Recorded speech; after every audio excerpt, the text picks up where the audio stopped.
आपल्या या खातिवली गावातील हे काबाडी परिवार आणि काबाडी परिवाराच्या मातोश्री कैलासवासी मालती विनायक काबाडी आई साहेबांना 1 एप्रिल 2025 रोजी देवाज्ञा झाली. त्यांचं वृद्धापक काळाने निधन झालं आणि त्यांच्या दशक्रिया दिनानिमित्त या ठिकाणी आपण ही प्रवचन सेवा आयोजित केलेली आहे. आई साहेबांच्या पश्चात दिलीप दादा असतील, किशोर दादा असतील, त्याचप्रमाणे मेघाताई आणि निकिताताई, हा काबाडी परिवार या ठिकाणी कार्य करत असताना आई साहेबांनी अतिशय चांगल्या प्रकारे आपल्या मुलाबालांचं संगोपन केलं, त्यांच्यावर संस्कार केले, मार्गदर्शन केलं आणि वयाच्या 90व्या वर्षी आई साहेबांनी तुमचा आमचा निरोप घेतला. वृद्धापकाळाने त्यांचं निधन झालं. या ठिकाणी कार्य करत असताना, या काबाडी परिवारामध्ये कार्य करत असताना आपल्या मुलांचा सांभाळ करणं, आपल्या मुलांचं संगोपन करणं, त्यांच्यावर मार्गदर्शन करणं, त्यांच्यावर संस्कार करणं, आईवडिलांचं कर्तव्य, आईवडिलांचं कार्य. पण या ठिकाणी कार्य करत असताना 1995 साली या काबाडी परिवाराचे पिताश्री कैलासवासी विनायक बाबा काबाडी यांचं निधन झालं, यांचं देहांत झाला. आणि त्या दुःखातून सावरत असताना आपल्या मुलांना मार्गदर्शन करायला हवं, आपल्या मुलांवर संस्कार करायला हवेत. बाबा गेल्यानंतर, बाबांच्या मरणोत्तर जवळजवळ 30 वर्षे आई साहेबांनी आईची माया तर दिलीच दिली, पण बाबाचं प्रेमही देण्याचं काम या ठिकाणी केलं. खरं तर या ठिकाणी कार्य करत असताना आई साहेबांच्या आयुष्यामध्ये सगळ्यात मोठी दुःखद घटना घडली, ती म्हणजे कैलासवासी जयश्रीताई अर्थात आई साहेबांची मुलगी कधी वारली बरं? 25 डिसेंबर 2024. आई वडील कसेही जरी असलेत ना, ते सुशिक्षित असू द्या नाहीतर अशिक्षित असू द्या, त्यांच्या आयुष्यामध्ये सगळ्यात मोठं दुःख जर असेल तर त्यांच्या आधी त्यांच्या एखाद्या मुलाने किंवा मुलीने जवळच्यासारखं दुःख त्यांच्या आयुष्यात दुसरं कुठलंच बरं का. आणि म्हणून या ठिकाणी कार्य करत असताना आई साहेबांच्या अगोदर कैलासवासी जयश्रीताई गेल्या, त्यांचं अल्पशे आजाराने निधन झालं. आणि त्याही दुःखातून सावरत असताना आई साहेबांचं वयाच्या 90व्या वर्षी अर्थात वृद्धापकाळाने 1 एप्रिल 2025 रोजी निधन झालं. आई साहेबांनी तुमचा आमचा निरोप घेतला. प्रस्तुत श्लोकातून भगवंत आम्हाला मार्गदर्शन करतात. यम यम वापि स्मरण भावम त्यजत्यन्ते कलेवरम तम तमे वेन्ते कोणते सदत्तर भाव भावितः. तुम्ही तुमच्या जीवनामध्ये, आयुष्यामध्ये ज्याच्यावर प्रेम करता, ज्याला जीव लावता, ज्याच्याविषयी ममत्व तुमच्या अंतःकरणामध्ये निर्माण होतंय, तीच तुम्हाला शेवटच्या वेळेला आठवतंय. आणि जे तुम्हाला शेवटच्या वेळेला आठवतंय तेच तुम्हाला मरणोत्तर प्राप्त होतंय. म्हणून सदा स्मरावे मातेची तुवा. काय म्हणतात माऊली? तेवी जी तेनी अवसरे जे आवडून जीवी उरे, ते मरणाची मेरे फार लागे, मरणी जया जे आठवे आणि तो तेची गती ते पावे, म्हणून सदा स्मरावे मातेची तुवा. आम्हाला जर शेवटच्या वेळेला जे आठवतंय त्यालाच जर आम्ही प्राप्त होत असो मरणोत्तर, तर आम्ही अखंड भगवंताचं नामचिंतन करायला हवं, अखंड भगवंताचं नामस्मरण करायला हवं. आणि म्हणून आम्हाला नरदेहच भगवंताने त्यासाठी दिलेला आहे, आम्हाला मनुष्य देहच त्यासाठी भगवंताने दिलेला आहे. नाहीतरी काय 83,99,999 योनी काही कमी होत्या का? श्वेदज, अंडज, जलज आणि उद्भिज ह्या तिन्ही खाणीतून जी काही जीवसृष्टी उत्पन्न केलेली आहे, जे काही जीव निर्माण केलेले आहेत, एक नरदेह जर वगळला, एक नरदेह जर बाजूला केला तर बाकीच्या योनी काही कमी आहेत का? बाकीचे जीव काय कमी आहेत का? बाकीचे प्राणी पक्षी काय कमी आहेत का? मग तरी सुद्धा भगवंताने आम्हाला नरदेह का दिला, कशासाठी दिला? भगवंताचं नाम चिंतन करावं म्हणून, भगवंताचं नामस्मरण करावं म्हणून. सांगू का, 83,99,999 योनीतून मोकळा होण्याचा मार्ग जर असेल तर हा नरदेह आहे, हा मनुष्य देह आहे. मुक्तीचा मार्ग आहे, मुक्तीचं साधन आहे, मोक्षाचं साधन आहे, सगळ्या योनीतून मुक्त होण्याचं साधन आहे. एवढंच नाही, जन्म मृत्यूच्या रहाडगाड्यातून सुटण्याचं साधन आहे मनुष्य देह. आणि म्हणून मग आम्ही आमच्या आयुष्यामध्ये काय करायला हवं? भगवंताचं नामस्मरण करायला हवं, परमार्थ करायला हवा, भक्ती करायला हवी, देवपूजा करायला हवी, देवाचं कार्य करायला हवं. तेच कार्य आमच्या आईसाहेबांनी त्यांच्या आयुष्यामध्ये केलं. गेली 40 वर्ष हरिभक्त परायण होत्या, माळकरी होत्या, बरं का. आमच्या जीवनाचं जर आम्ही सूत्र बघितलं ना दादा, क्या लेके आयो रे जग में क्या लेके जाएगा, 2 दिन की जिंदगी है 2 दिन का मेला. आमच्या चामड्याच्या डोळ्याने जर बघितलं तर मी काही घेऊन आलो नाहीत. काही आणलंय का आपण बरोबर? येताना कपडे पण नव्हते, वस्त्रही नव्हते. क्या लेके आयो रे जग में क्या लेके जाएगा, 2 दिन की जिंदगी है 2 दिन का मेला. आम्ही आमचा विचार जर केला तर येताना आम्ही काही घेऊन आलेलो नाहीत. आणि तसाच त्याच पद्धतीने जर विचार केला तर जाताना सुद्धा काहीही घेऊन जात नाही. माणसाच्या बरोबर काहीही दिलं जात नाही, काहीही नाही. कितीही असू द्या, कसंही असू द्या, किती प्रेमाचा असू द्या, आवडीचा असू द्या, कितीही श्रीमंत असू द्या, सोन्याचा माणूस असू द्या, काही दिलं जात नाही, बरं का. चुकून जर काही काढून घ्यायचं राहिलं ना तर स्मशानात येऊन काढून घेतात. मी स्वतः बघितलंय, सोडत नाहीत. करगोटा पण माणसाच्या बरोबर देत नाहीत, बाकी तर लांबच गेलं. चामड्याच्या डोळ्याने जर आम्ही बघितलं, आमच्या अल्पज्ञानाने जर बघितलं तर आम्ही येताना काही घेऊन आलेलो नाहीत, जातानाही काही घेऊन जाणार नाहीत. पण आत्मज्ञानाने जर बघितलं, अंतर्मुख होऊन जर आम्ही विचार केला, काही घेऊन आलो नाहीत, मग जगतोय, वागतोय, हिंडतोय, फिरतोय, सगळं काही कार्य करतोय, हे कशाच्या बळावर? प्रारब्धाने संचित घेऊन आलेलो आहेत, बरोबर आहे की नाही? प्रारब्धाने संचित आमच्या बरोबर आहे. करायची आहेत क्रियमान कर्म, या तिघांवर आमचं आयुष्य अवलंबून आहे. प्रारब्ध, संचित आणि क्रियमान कर्म, त्याच्यावर आमचं आयुष्य, त्यांच्यावर आमचं जीवन अवलंबून आहे. जाताना आम्हाला काय घेऊन जायचं आहे? आमच्या अल्पज्ञानाने जर बघितलं, आमच्या चामड्याच्या डोळ्याने जर बघितलं, माणसाच्या बरोबर काही जात नाही. पण आत्मज्ञानाने अंतर्मुख होऊन जर बघितलं तर पाप किंवा पुण्य ह्या दोघांपैकी एक गाठोडा माणसाच्या बरोबर असतो त्या प्रवासामध्ये. आणि मी म्हणेन या ठिकाणी 40 वर्ष आईसाहेबांनी परमार्थ केला. ज्यांच्या दशक्रियांच्या निमित्तानं या ठिकाणी आपण ही प्रवचन सेवा आयोजित केलेली आहे. कैलासवासी मालती विनायक काबाडी आईसाहेब 40 वर्ष परमार्थ केला, पुण्य गोळा केलं, पुण्यकर्म केली, भगवंताचं नामचिंतन केलं आणि देवाचं नामस्मरण करता करता तुमचा आमचा निरोप घेतला, या जगाचा निरोप घेतला. किती संपत्ती गोळा केली मला माहिती नाही, किती प्रॉपर्टी गोळा केली मला माहिती नाही आहे. ह्या मुलाबालांसाठी आईसाहेबांनी काय किती धन दौलत कमवली मला माहिती नाही आहे. पण माणसाला मनुष्य देह मिळाल्यानंतर, नरदेह मिळाल्यानंतर माणसाचं जे आद्य कर्तव्य आहे, माणसाने जी कर्म, जे कार्य करायला हवं, ते कार्य पुण्य गोळा करण्याचं काम आईसाहेबांनी केलं, पुण्य कर्म करण्याचं काम आईसाहेबांनी केलं. आपण म्हणतो जाताना काही बरोबर देत नाहीत, पण ऐका ना, तुमच्या बरोबर करगोटा पण येत नाही असं म्हणतात लोक. पण तुमच्या गळ्यात जर तुळशीची माळ असेल ना, कोणाची हिंमत नाही हात लावायची. तेवढी आमच्या बरोबर येत असते, बरं का, तेवढी आमच्या बरोबर येत असते. आणि ती आईसाहेबांनी कार्य केलं. हरिभक्त परायण होत्या त्या, हरिभक्त परायण म्हणून कार्य केलं त्यांनी. गेली 40 वर्ष या काबाडी परिवारामध्ये कार्य करत असताना भगवंताचं नामचिंतन केलं, परमार्थ केला, भक्ती केली. आणि वयाच्या 9व्या वर्षी तुमचा आमचा आईसाहेबांनी निरोप घेतला.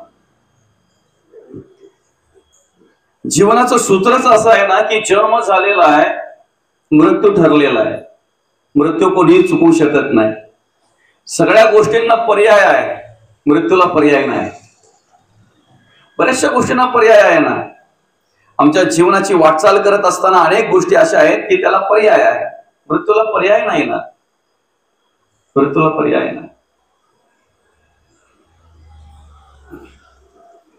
आणि म्हणून माणूस काय करतोय माहितीये का, मृत्यूचं स्मरण ठेवण्यापेक्षा पर्याय निर्माण करायला लागतो.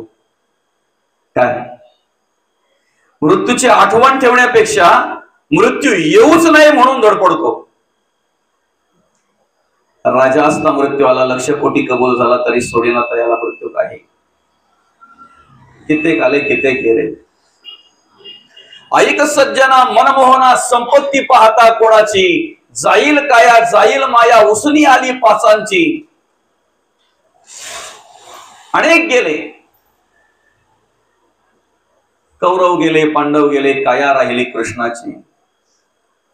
56 कोटी यादव गेले, काया राहिली कृष्णाची. रावण ज्ञानी अभिमानी तो लंका त्याची सोन्याची. 33 कोटी बंदी घातले घडीने घडी त्या जाची. पण त्यालाही जावं लागलं, त्यालाही जावं लागलं. आम्ही काय करतोय माहितीये का, मृत्यूला पर्याय निर्माण करतोय ना. मृत्यू येऊ नये म्हणून ती तयारी करतोय की नाही, म्हणून आम्ही मृत्यूला घाबरत असतो. मृत्यूला घाबरतो ना आपण. संत मृत्यूला घाबरले नाहीत आणि संत मृत्यूला घाबरतही नाही. माऊली बेटा नको लावू बरं का. संत मृत्यूला घाबरले नाहीत आणि घाबरतही नाहीत संत. संतांनी पर्याय नाही केला, मृत्यूला पर्याय निर्माण नाही केला. मृत्यू येण्याच्या आधी आमचं ते कर्तव्य काय ते कार्य केलं. शेवटची वेळ आमची येण्याच्या आधी आमचं कर्तव्य काय, कार्य काय, ते कार्य संतांनी केलं. आणि म्हणून हात जोडून तुमचा आमचा निरोप घेतला. आम्ही वैकुंठीचे वासी आलो याची कारण अशी, आम्ही जातो आमच्या गावा आमचा राम राम. आम्ही जातो आमच्या गावा आमचा राम राम. याला म्हणतात मृत्यूचा सोहळा. जन्माचा सोहळा माहिती नाही आम्हाला कसा झाला तो, पण मृत्यूचा सोहळा झाला पाहिजे. देवाचं नामचिंतन करत या जगाचा निरोप घेणं याला म्हणतात मृत्यूचा सोहळा. आणि तो सोहळा जर तुम्हाला करायचा असेल, आजपासून नाही आतापासून त्या इंद्रियांना सवय लावली पाहिजे, वळण लावलं पाहिजे भगवंताचं नामचिंतन करण्यासाठी. आतापासून काही खर्चावं लागत नाही, काही त्रास करावा लागत नाही. आईचं बैसोनी करा एकचित तावडी अनंत आळवावा, न लगे सायास जावे वनांतारा सुखे येतो घरा नारायण. काळ वेळ नाम उच्चारिता नाही दोन्ही पक्ष पाही उतरते. किती करावं नामस्मरण, रिकामा अर्ध घडी राहू नको. खाता बसता उठता सगळं काही कार्य करता मी अखंड अखंड भगवंताचं नामचिंतन करावं, नामस्मरण करावं. नेमकं झालं काय माहितीये का, सत्य स्वीकारायला मागत नाही मनुष्य. कारण का माहितीये का, खोट्याचा असत्याचा पगडा मनावर खूप आवरण पटलं आलेली आहेत. आवरण आल्यात ना ती असत्याची, ती जोपर्यंत बाजूला करत नाही तोपर्यंत सत्य कळत नाही. एखादा निखार असतो बघा इंगळ, त्याच्यावरती नाही का ती राख आलेली असते, ठीक आहे. फुंकर मारून ती राख बाजूला करावी लागते, तेव्हा तो जिवंतही कळतंय. माणसाचंही तसंच आहे. जितची प्रेता समान, फुंकर मारून जिवंत आहे ते कळावं लागतंय त्याला. त्याच्यावर आलेली जी मायेची पोडलं आहेत, अज्ञानाची जी पोडलं आहेत, अंधश्रद्धेची जी पोडलं आहेत, आवरण आहेत, ती काढावी लागतात. मार्गदर्शन करून श्रवण करून काढावी लागतात. आणि ती काढली ना की मग धर्म कार्य करण्याची स्फूर्ती प्रेरणा अंतःकरणामध्ये निर्माण होत असते. जन्म झालेला आहे, मृत्यू 100% आहे, जावंच लागणार आहे. फक्त स्मरण ठेवा, भीती अंतःकरणात ठेवू नका. आता काय करायचंय मग आम्हाला, जन्म झालेला आहे, मृत्यू ठरलेला आहे, मधलं काळ त्याला आयुष्य म्हणतात. आयुष्य किती असावं ते आमच्या हातात नाही, आहे का. मरावसं कोणाला वाटत नाही, पण मेल्याशिवाय राहत नाही. बरोबर आहे की नाही. मरावसं कोणाला वाटत नाही, स्वतःहून कधी कोणाला वाटले मरावं म्हणून, पण मेल्याशिवाय राहत नाही. कारण त्याला पर्याय नाही मृत्यूला. बदली माणूस चालत नाही तिथे, तिथे बदली माणूस चालत नाही. असं नाही का बाबा ह्याला आला तर ह्याला राहू द्या जरा, मला घेऊन जा, किंवा मला मला जरा जगायचं आहे, हे काही कामाचं नाही आमचं, ह्याला घेऊन जा, असं नाही. ज्याला आला त्याला जावंच लागते, पर्याय नाही तिथे. म्हणून तर महादेव आधीच जाऊन बसलेत स्मशानात, पर्याय नाही ना, म्हणून महादेव आधी जाऊन बसलेत स्मशानामध्ये. बरं का. आयुष्य किती असावं हे आमच्या हातात नाही आहे, पण आयुष्य कसं असावं हे मात्र निश्चित आमच्या हातात आहे. आयुष्य कसं असावं हे आमच्या हातात आहे. ते आयुष्य कसं जगावं हे आम्हाला कळलं पाहिजे. त्या आयुष्यामध्ये आम्ही कशा प्रकारे कार्य करावं हे आम्हाला कळलं पाहिजे, बरं का. आमचं येणं कशासाठी, नरदेव कशासाठी दिलेलं आहे. आला कोटुणी जसे शिकवणारे टाया, घरदार नो हे तुझ्या अवघी लटकीच माया, सावध होई बापा काळ लागला मापा, प्रपंच गुंतू नये नको पाय बुडत असे पापा. ज्या कामासाठी आम्हाला आणलंय की नाही ते कार्य जर आमच्याकडून घडलं तर आम्हाला समाधान वाटतंय. तुम्ही वासींच्या मार्केटमध्ये ज्या कामासाठी गेलेले ते काम जर झालं तर समाधानात घरी येणार ना. पण जी वस्तू तुम्हाला हवी आहे, जे काम तुमचं आहे, ते जोपर्यंत होत नाही तोपर्यंत शीन पडत नाही माणसाला. घरी यायची ओढ पण नाही, घरी यावंसं वाटत नाही. ते काम होण्याची वाट पाहता येते.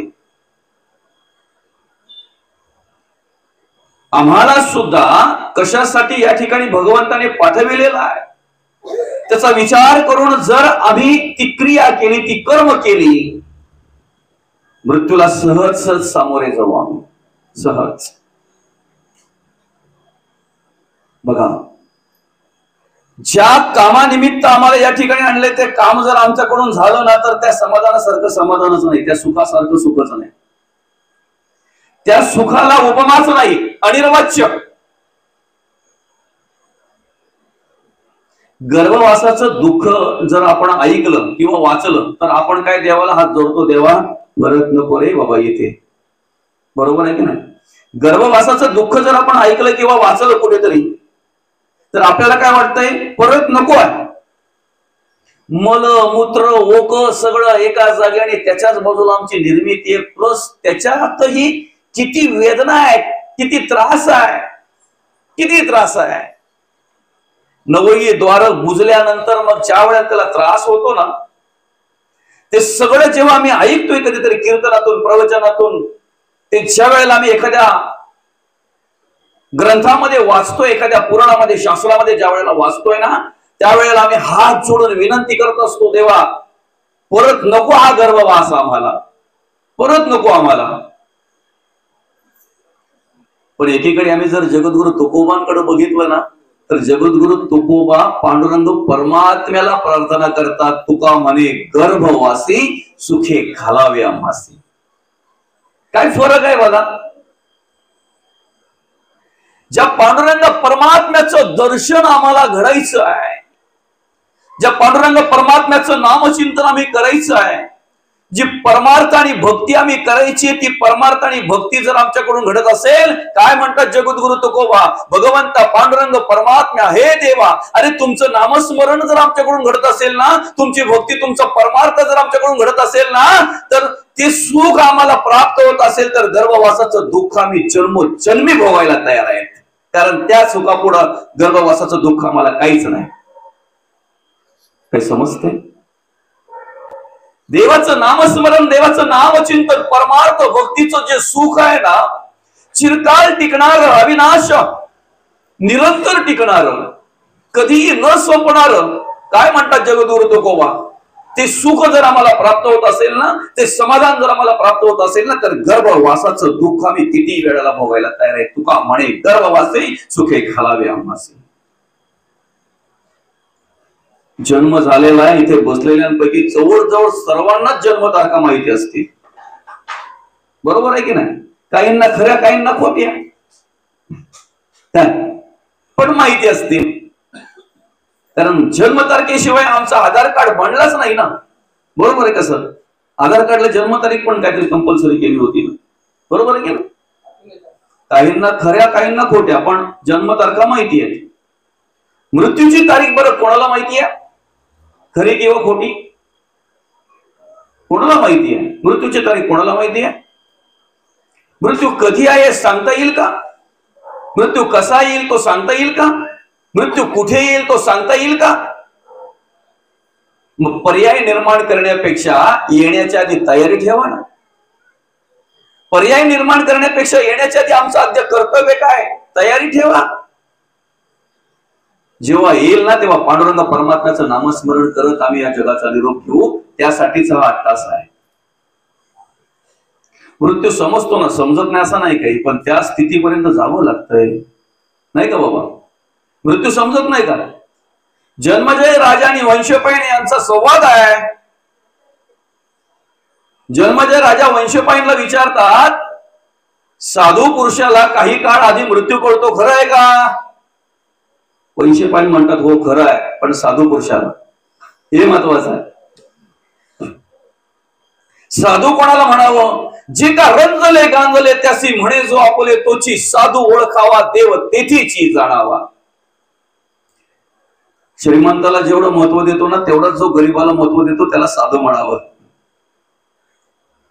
काय आवडत्याला जेवढं महत्व देतो, नावडत्यालाही जेवढं महत्व तेवढं देतो ना त्याला साधू म्हणावं. त्याच्या पलीकडे सांगू का, देवामध्ये जर भेद नाही ना, देवाला मानणाऱ्या लोकांना देव सांभाळतो की नाही, देवाचं भजन पूजन करणाऱ्यांना देव सांभाळतो की नाही, देवाचं नामचिंतन करणाऱ्यांना देव सांभाळतो की नाही, नास्तिकांना कोण सांभाळतो? देव नाही आहे म्हणणाऱ्यांना सुद्धा तोच देव सांभाळतोय. त्याच देवाचा विचार करून समदृष्टीने जो सर्वत्र पाहतोय ना, जे का रंजले गांजले त्यासी म्हणे जो आपुले तोची साधू ओळखावा देव तिथेची जाणावा. कोणाला संन्यासी म्हणावं, कोणाला साधू म्हणावं, माऊली ह्या ज्ञानेश्वरी ग्रंथामध्ये आपल्याला जाणीव करून देतात, ओळख करून देतात. मी माझे ऐसी आठवण विसरले जयाचे अंतःकरण पारता तोची संन्यासी तोची साधू जाण निरंतरची. तोची साधू. मी माझे ऐसी आठवण विसरले जयाचे अंतःकरण तो साधू. सोप्या भाषेत सांगू का, ज्याचे साध उतलेत तो साधू. ज्याचे साध उतलेत ना तो साधू. साधूला काही काळ आधी मृत्यू कळतो. जन्मजय राजा वंशपायनला विचारतात, सांगणार दादा कसा कळतो, कसा ओळखावा तो? त्या वेळेला वंशपायन म्हणतात, ऐका, फक्त ऐका बरं का, क्रिया करू नका, कारण आपण साधू ही पहिली गोष्ट आहे. ऐका, एखादा साधू पूर्वीच्या दिशेने चाललेला आहे, सूर्य उगवलेला आहे आणि उगवतीच्या दिशेने जर चालला असेल तर त्याची सावली कुठे पडायला पाहिजे? पूर्वेला जर चाललाय तर पश्चिमेला सावली पडायला पाहिजे, बरोबर आहे की नाही? सावली कुठे पडायला पाहिजे? नाही, पश्चिमेला. दक्षिणेला जर पडली असेल तर समजायचं 6 महिन्यांवर मृत्यू आलाय. शास्त्र सांगते बरं का. साधूच ती सावली जर दक्षिणेला पडली असेल तर समजायचं 6 महिन्यावर मृत्यू आलाय. कोण म्हणतात? वंशपायन जन्मजय राजाला म्हणतायत. एखादा साधू ज्या वेळेला आंघोळ करतोय की नाही, स्नान करतोय की नाही, त्यावेळेला त्याने अंगावर घेतलेलं पाणी सर्व अंग भिजतंय पण खांदे भिजत नाही, समजायचा 3 महिन्यावर आलाय. बरं का? सर्व अंग भिजतंय पण खांदे भिजत नाही, समजायचं 3 महिन्यांवर आलाय. एखादा साधू जर समजा नदीच्या किनारी गेलेला आहे, त्याचं प्रतिबिंब तो पाहतोय, नदीच्या किनारी जाऊन प्रतिबिंब तो पाहतोय आणि प्रतिबिंब पाहत असताना धड सगळं दिसतंय पण शिर दिसत नाही, समजायचा 1 महिन्यावर आलाय. किती? 1 महिन्यावर. ऐका, फक्त 1 महिन्यावर आलाय. त्याच्याही पुढे जर विचार केला,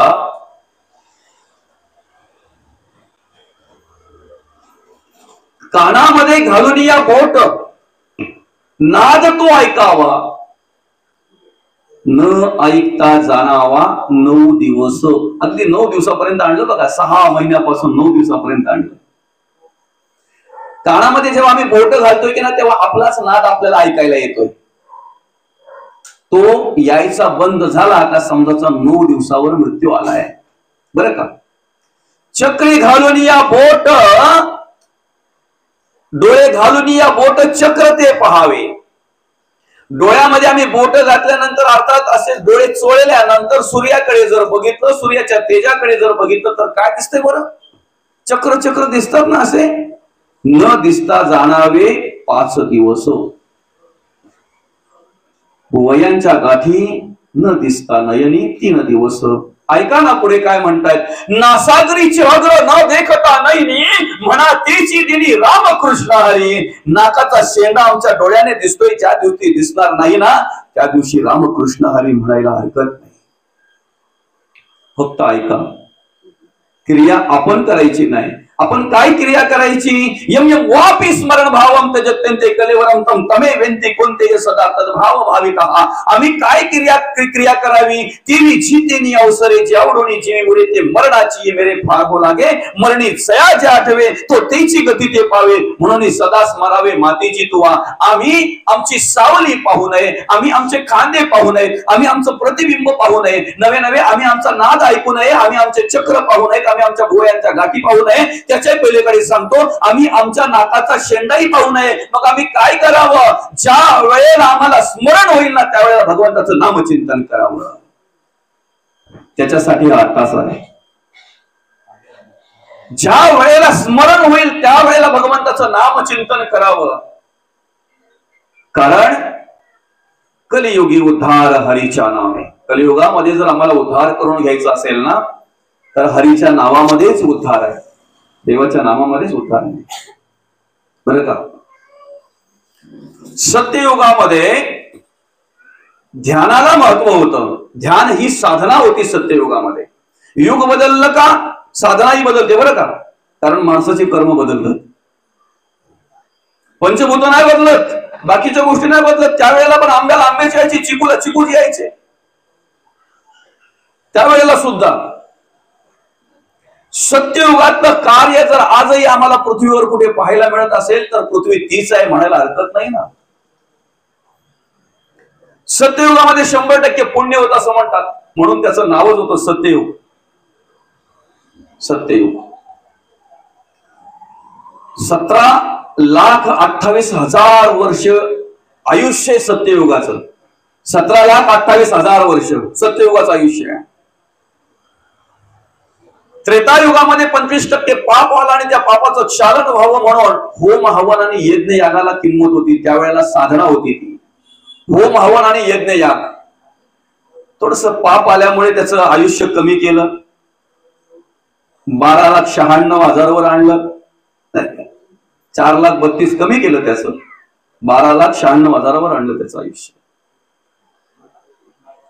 द्वापारामध्ये कर्मकांडाला महत्व होतं म्हणून भगवंताने सांगितलेलं आहे ते सगळ्या गोष्टी. कर्मकांडाला महत्व होतं. द्वापारामध्ये साधना होती ती. 50% पुण्य 50% पाप आलं म्हणून त्याचं आयुष्य डायरेक्ट 50-50 करून टाकलं. बरं का. 8,64,000 कमी केले आणि 8,64,000 दिले. काही समजतंय. 8,64,000 वर्ष द्वापाराचं. आणि कलीचा जर विचार केला ना, मागे आम्ही शिवमहापुराण वाचायला घेतलं होतं, त्याच्यामध्ये कलीचं महात्म्य सांगितलेलं आहे. बरं का. कली कशा प्रकारे कार्य करणार आहे, कली कशा प्रकारे वागणार आहे, जगणार आहे, कलियुग कशाला म्हणावं. गरुड पुराणामध्ये एक कलीचं महात्म्य मांडलेलं आहे, सांगितलेलं आहे. गरुड पुराणामध्ये एक अध्याय आहे कलियुगाचा वर्णन केलेले. त्या ठिकाणी गुरुचरित्रामध्ये कलीचं वर्णन केलेलं आहे, अनेक ठिकाणी आहे. त्या कलीचा अवतार बघितला ना की लगेच समजतंय त्याची कर्म काय असतील, याचं कार्य काय असेल. कलियुगाचा ते चित्र बघितलं ना आपण, कलीचं ते रेखाटलेलं चित्र. परश्री रथ आणि परद्रव्य आरत. कली काय म्हणतोय, माझे भाऊ आहेत. जगद्गुरु तुकोबा तेच म्हणतात ना, साधने तरी हिचे आता जे कोणी साधेल, परद्रव्य परणारी याचा धरी विटाळ. हिंसाचार, भ्रष्टाचार आणि अत्याचार आम्हाला दिवसा ढवळ्या पाहायला मिळणार. कलियुग काय म्हटलेलं आहे माहितीये का. कलियुगामध्ये माणूस खोटं जास्त बोलणार, खरं कमी बोलणार. खरं आहे का खोटं आहे. बरं का. कलियुगाची ख्याती सांगत असताना असं म्हटलेलं आहे, मुलगा होईल बापाचा वैरी. तिथून सुरुवात आहे, तिथून सुरुवात आहे. बाकीच्या गोष्टी तर लांबच. भाऊ बहीण नाते बऱ्याच बऱ्याच काही गोष्टी त्या लांबच गेल्या. त्या मुलगा बापाचा वैरी होईल. कलियुगामध्ये बकासारख्या संन्याशांचा बाजार भरेल. बकासारखे संन्यासी, बगड्यासारखे साधू वरून आतून बोंधू, फक्त संधी साधू. बरं का, वरच्या अंगाला विशेष महत्व देईल मनुष्य, अंतरंगाला कमी. कलीच्या अधीन झालेला मनुष्य. वरच्या अंगाला विशेष महत्व, अंतरंगाला कमी. वरच्या अंगाने किती जरी आम्ही साधूचा वेश केला तरी आमचे विचार कधी बदलत नाही. जर बदलत असते तर रावणाने सीतामाईकडे जाताना कुठला वेश केलता बरं? झाला विचारामध्ये परिवर्तन झालं? नाही झालं. अंतरंग जर बदलायचं असेल, अंतरंगामध्ये जर आम्हाला बदल घडवून आणायचा असेल तर त्यासाठी आम्ही काय केलं पाहिजे? भगवंताचं नामस्मरण केलं पाहिजे, नामचिंतन केलं पाहिजे. म्हणून कलियुगामध्ये साधना दिलेली आहे अतिशय सोप्या आणि अतिशय साधी. काही खर्चावं लागत नाही, काही कुठल्या प्रकारे दमछाक लागत नाही, कुठल्याही प्रकारे देह झिजवावा लागत नाही. किती साधा आणि किती सोपं त्याची ओळख करून देत असताना जगद्गुरु तुकोबा म्हणतायत, नाम घेता न लगे मोल, नाम मंत्र नाही खोल. खोल नाही, दोची अक्षरांचे काम, उच्चारावे राम राम, उच्चारावे राम राम.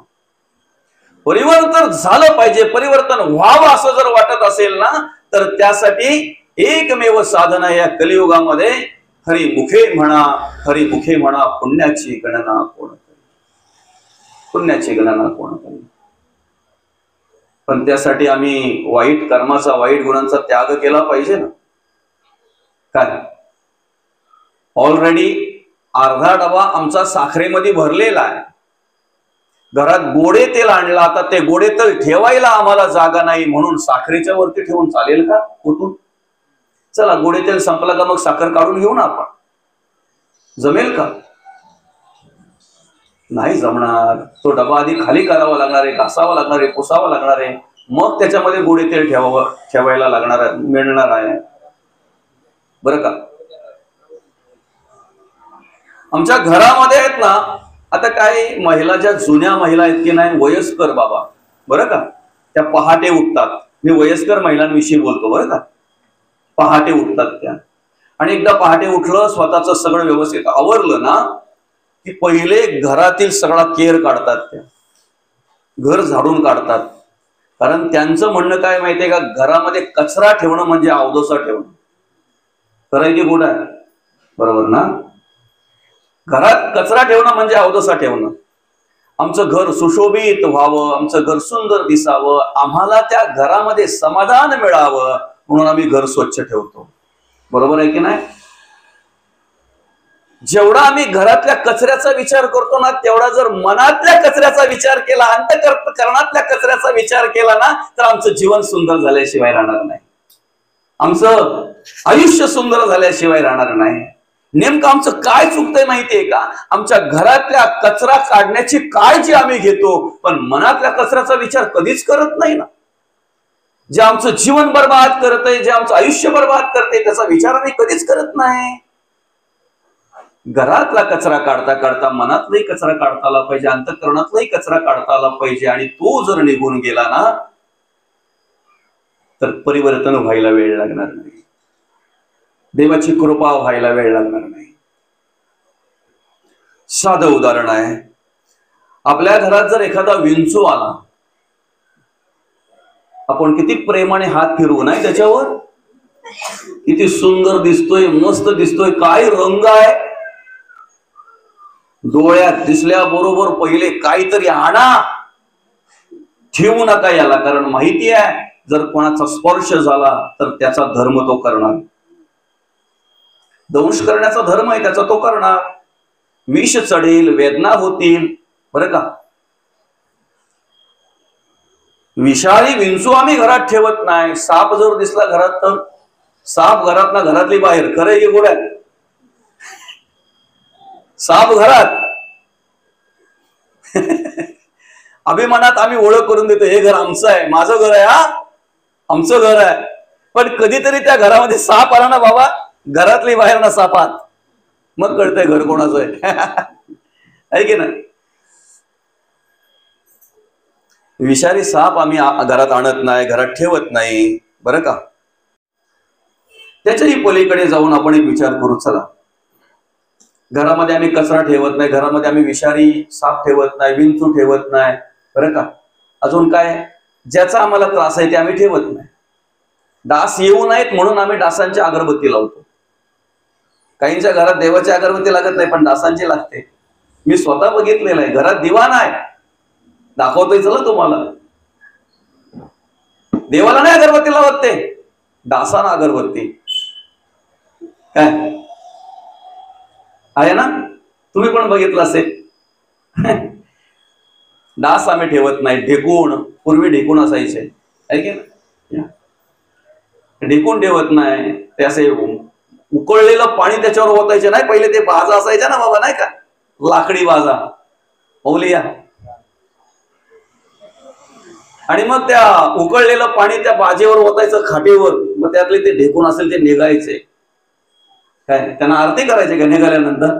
भरून टाकायचे त्याला. त्याच्याही पलीकडे सांगतो चला, अगदी अगदी सोपं. माझ्या खिशाला पेन आहे. या पेनची जर काडी जी काय आहे आपली, हे शाई जर लिकेज झाली आणि त्या पेनाने जर माझा शर्ट खराब केला, माझ्या खिशाला जर ती शाई लागली, तर मला समजल्यानंतर तो पेन किती वेळ मी खिशाला ठेवावा? किती वेळ? समजल्या बरोबर फेकून देतो तो, पण असा नाही फेकून देत, रागाने फेकून देतो. का? माझा चांगला शर्ट खराब केला. कपडे खराब करणाऱ्या वस्तू जर आम्ही घरात ठेवत नाहीत, जवळ ठेवत नाहीत, कपडे खराब करणाऱ्या वस्तू जर आम्ही आमच्या खिशात ठेवत नाहीत, तर विंचवाचे सिंबॉल असलेल्या पुढे आमच्या खिशात कशा आहेत बरं? आमचं जीवन बर्बाद करणारे विचार आम्ही अंतःकरणात ठेवतो, त्याचं काय करायचं? आमचं आयुष्य बर्बाद करणारे विचार, गुण आम्ही आमच्या अंतःकरणामध्ये ठेवतोय, त्यांचं करायचं काय? माणूस एकमेव प्राणी असा आहे की ते स्वतंत्र आहे. उभ्या कण्याचा निर्माण केलेला आहे, विशेष बुद्धी दिलेली आहे, विशेष जाणीव दिलेली आहे, जगण्याचा स्वतंत्र दिलेला आहे. चारही वाचा माणसाला दिलेली आहेत. परा, पश्चंती, मध्यमा आणि वैखरी चारही वाचा माणसाला दिलेली आहेत. एकमेव माणूस असा आहे. पण माणसाची कर्म जर आज आम्ही बघितलीत ना, तर कुठेतरी म्हणावं वाटतं की पशु पक्षी गुणवंत. बरं का. कावळ्याला सांगायला डोळे दोन पण दिसायला एकच, सहज पकडू शकत नाही. माणसाची सहज शिकार होते, सहज पकडला जातो मनुष्य. म्हणून तर दत्तगुरूंनी जे 24 गुरु केले ते असेच. जो जो जयाचा घेतला गुण तो तो म्या गुरु केला जाणं, गुरुशी आले अपारपण जग संपूर्ण गुरु दिशे. एवढीशी मुंगी आहे, ती सुद्धा रांगेने चालते. एखाद्या मुंगीला जर एखादा साखरेचा दाना भेटला आणि तो जर मोठा असेल, तिला जर जात नसेल ना, 4 मुंग्या तिला सहकार्य करतात. आमच्या 4 तंगड्या खेचतात पुढे जाऊ नये म्हणून. आम्ही शिकलं पाहिजे त्यांच्याकडून काहीतरी. दत्तगुरूंनी कपोताला गुरु मानलेले. कपोत 24 एक आहे. काय शिकायला मिळालं तिथे? माणसाच्या अंतःकरणामध्ये ममत्व जर निर्माण झालं तर काय अवस्था होते? माणसाच्या अंतःकरणामध्ये माया जर निर्माण झाली, अति जीव जर असेल, अति प्रेम जर असेल तर काय अवस्था होते? पारध्याच्या जाळामध्ये त्या कपोताची पिली आणि मादी त्या जाळ्यात अडकलेली बघितल्यानंतर त्या कपोत विहार करायला लागला. तो कपोत दुःख करायला लागला, पण तो एवढा दुःख, एवढा विहार करायला लागला की ते स्वतःहून जाऊन त्याने त्या जाळ्यामध्ये अडकवून घेतलं. ममत्व निर्माण झालं, माया निर्माण झाली की माणसाची अवस्था हीच होते. आम्हाला भगवंताचं नामचिंतन का घडत नाही आमच्याकडं? आम्ही भगवंताचं नामस्मरण का करत नाही? त्याला कारण आम्ही अडकलोय ना, बांधलोय ना. कशाने? सत्य स्वीकारत नाही. आम्ही असत्याने बांधलेलो आहेत, मायेने बांधलेलो आहेत, अंधश्रद्धेने बांधलेलो आहेत, अज्ञानाने बांधलेलो आहेत, आणि म्हणून आम्ही सत्य स्वीकारत नाहीत. भगवंताचं नामचिंतन आमच्याकडून का घडत नाही बरं? त्याला कारण आम्हाला माया सुटत नाही, आम्हाला देहबुद्धी सुटत नाही, आम्हाला अज्ञान सुटत नाही, अंधश्रद्धा सुटत नाही, आणि म्हणून भगवंताचं नामचिंतन आमच्याकडून घडत नाही, भगवंताचं नामस्मरण आमच्याकडून घडत नाही. मायेचं जाळं आमचं आम्ही तयार केलंय, त्रिकुट कोसल्याने घर सायास केले, दोन्ही द्वार लिंपोनी या आत गुंतो गुंतो मेले. सावध होई बापा, काळ लागला मापा, प्रपंच गुंतू नको पाय मुडत असे पापा. कधी सावध होणार? सावध होणार कधी? म्हणून तर जगद्गुरु तुकोबा म्हणतात, नको नको मना गुंतो माया जाळी. नको नको. एखादी गोष्ट करायची नसेल, आई बोलते नको करू. करायचीच नसेल, नको नको, करायचीच नाही. जे मायेच्या जाळामध्ये अडकले त्यांची अवस्था बरोबर काय झाली. अजा गेला पडजा गेला, बाप मसने गेला, देखत देखत नातो पण तोही तैसा झाला. म्हणून जगद्गुरु तुकोबा म्हणतात, नको नको मना गुंतो माया जाळी. काळ आला जवळ एक रासावया. कलियुगामध्ये आम्ही काळाच्या जवळ जातो. त्याला आल्यानंतर दुकानातून पुडी घरी पडत नाही, येऊन आम्हाला दुकानावर जावं लागतंय. संध्याकाळी एकदा काही तलप आली ना की बाटलीवाला बाटलीपर्यंत जातो, बाटली घरी येत नाही. आम्ही काळाजवळ जातो, काळ आमच्या जवळ येत नाही. जिथे ती कर्म घडतात ना त्याच्या बाजूलाच काळ आहे, म्हणून काही काल म्हटलेला आहे, बाजूलाच आहे. आता जोपर्यंत सगळं काय आहे तोपर्यंत आपलं आपलं माझं माझं वाटतंय, माझं माझं आणि भ्रांतीचं ओझं माथा प्रपंचाचे ओझे घेऊन म्हणे माझे माझे. बुडताही न सोडे कुंजे कुळाभिमान. बुडाला आला तरी सोडायला मागत नाही. म्हणून तर जगद्गुरु तुकोबा म्हणतात, काळाची ओढी पडेल बा जेव्हा, सोडविना तेव्हा मारे बाप. सोडविना बंधू पाठीची बहीण, शेतीची कामिन दूर राही. सोडविना राजा देशीचा चौधरी, आणि कसोरे नाही कोणाचे कोणी तुझे नव्हे रे, कोणी अंतीच असेल एकला रे प्राण्या मासे. बंधू कोणाची, बहीण कोणाची, कोण कोणाचे, सगळे सोयरे मेल्या पाठी सर्वच राहील. तोडतीला धागे दोरे प्राण्या माईचा बाजा. दो दिसाची तुझी जवानी, नाही पुढे टिकणार रे वृद्धपण. एका जवळ वैद्य काय करणार, प्राण्या माईचा बाजार. या माईच्या जाळामध्ये आमच्याहून आम्ही अडकलोय, कोणी अडकवलं नाही आम्हाला, आणि आमच्याहून आम्ही अडकलोय. म्हणून तर माऊली म्हणतात, आपुली आपण करा सोडवण. अडकलोय आम्ही ना, आम्ही बांधलेलो आहेत, आम्ही स्वतः बंदिस्त झालेलो आहेत. आमचे आम्ही कुठल्या कुठल्या गाठी कशा कशा मारल्या त्या आम्हालाच माहिती ना. आम्हीच सोडवणार आहेत. तू जायच तुझ्या जीवनाचा शिल्पकार. आपुली आपण करा सोडवण, संसार बंधन तोडावे. साधं उदाहरण बघा, अगदी आपल्याला सहज पटेल असं. एखाद्या मुलाने व्यसनाधीन व्हावं म्हणून बापाला सत्यनारायण घालायची गरज लागत नाही. कळते का? एखाद्या मुलाला वेगळ्या प्रकारचा नाद लागावा म्हणून बापाला देवाच्या पुढे नवस करायची गरज लागत नाही. समजतंय ना? व्यसनाधीन झालेल्या मुलाने निर्व्यसनी व्हावं म्हणून तो देवाला नवस करत असतो, देवाला प्रार्थना करत असतो, सत्यनारायण घालत असतो. पण ऐका, बापाने किती जरी सत्यनारायण घातले आणि बापाने किती जरी देवाला नवस केले, मुलाची जर इच्छाच नसेल ना तर आयुष्यात परिवर्तन होणार नाही. पण मुलाच्या अंतःकरणात ज्या दिवशी वाटेल, मुलाला ज्या वेळेला वाटेल, मुलाच्या मनामध्ये ज्या वेळेला वाटेल ना की मी जे करतोय ते वाईट आहे, आणि वाईट म्हणून ज्या दिवशी त्याग करण्याचा निश्चय तो करेल ना, त्या दिवशी त्याच्या बापाला नवस करायची काही गरज लागणार नाही आणि सत्यनारायण घालायची काही गरज लागणार. तो मोकळा झाल्याशिवाय राहणार नाही. आपुली आपण करा सोडवणं. स्वतः तो प्रयत्न करायचा आहे मोकळा होण्यासाठी, स्वतः प्रयत्न करायचा आहे. आपलं हित आपल्याला कळलं पाहिजे ना कशात आहे ते. खाण्यातलं सार असर माणसाला कळतंय ना. केळं जर दिलं ना त्याला तर त्याला सांगितलं जातंय वरचं आसार आहे, आतलं सार आहे, खा बाबा. बरोबर आहे की नाही? त्याला माहिती आहे. बरोबर साल काढतोय तो, गर खातोय. ते जर जांभूळ भेटलं तर जांभळाच्या सीजनला वरचं खातंय, आतली आटी टाकून देतंय. आणि पिकलेला आंबा जर भेटला तर, केळं भेटल्यानंतर त्याला माहितीये बाहेरचा आसार आहे, आतलं सार आहे. पण लगेच जांभूळ भेटल्याबरोबर नाही, आतलं आसार आहे बाहेरचं सार आहे. पण आता आंबा भेटला, बाहेरचंही आसार आहे आणि आतलंही आसार आहे, मधलं सार आहे.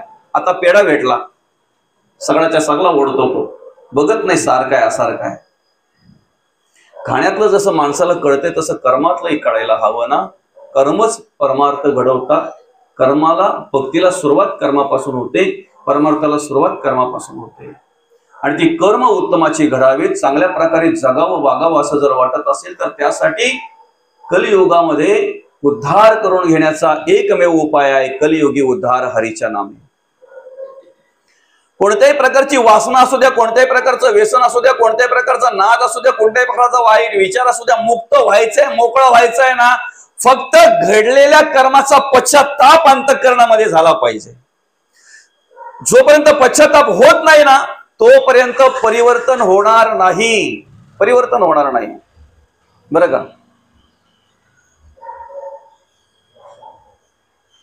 तुम्ही कुठलंही पुराण वाचा, शास्त्र वाचा, तुम्हाला जर कर्मातून मुक्त व्हायचं आहे ना तर अनेक ठिकाणी तो उल्लेखच केलेला, अनेक ठिकाणी ते मांडलेलं आहे.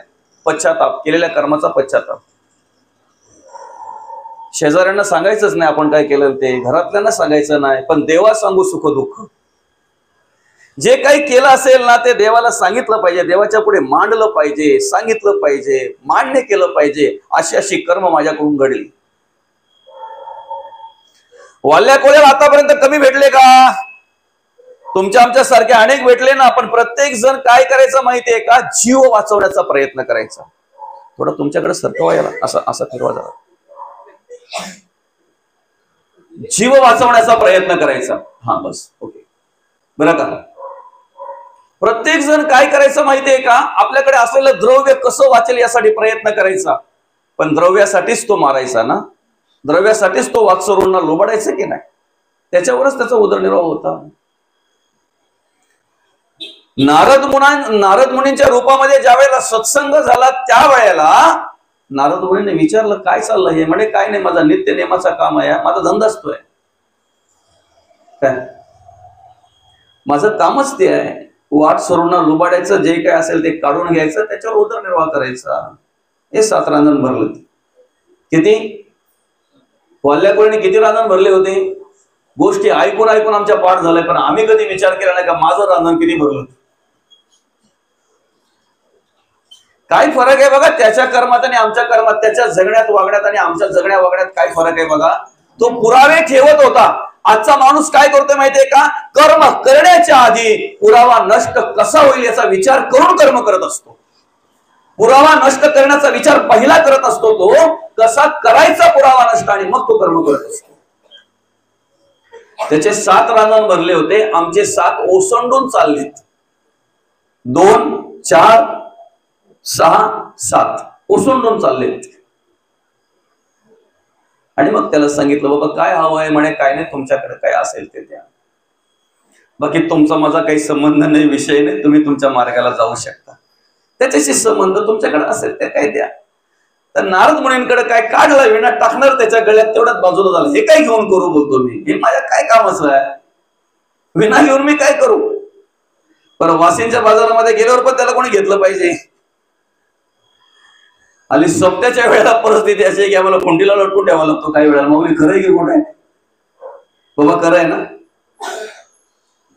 काय करू म्हणे. दुसरं काही असेल तर द्या म्हणे, हाय ना दुसरं पण ते तरी घे ना. नारायण नारायण हे म्हणे माझ्या काही कामाचं नाही. आणि मग मध्ये बराचसा उपदेश केला, त्याला सांगितलं खरं काय खोटं काय, जे करतोय ते कोणासाठी करतोय, ते वाटेकरी आहेत का. मधली गोष्ट बरीच मोठी आहे, पण त्याला ज्या वेळेला जाणीव झाली ना त्यावेळेला त्याने केलेल्या कर्माचा पश्चाताप झाला. आपला विषय आहे, जोपर्यंत केलेल्या कर्माचा पश्चाताप होत नाही तोपर्यंत मनुष्य त्या कर्मातून मुक्त होत नाही. केलेल्या कर्माचा पश्चाताप झाला आणि आल्यानंतर नमस्कार केला, नारद मुनींना नमस्कार केला. संत संग झाल्यानंतर, संतांचा संग झाल्यानंतर, संतांची भेट झाल्यानंतर संतांकडे आम्ही काय मागावं, संतांना काय आम्ही विचारावं, जे नारद मुनींनी मागितलं ते मागावं. आपल्या आयुष्याचा उद्धार झाल्याशिवाय राहणार. काय सांगितलं?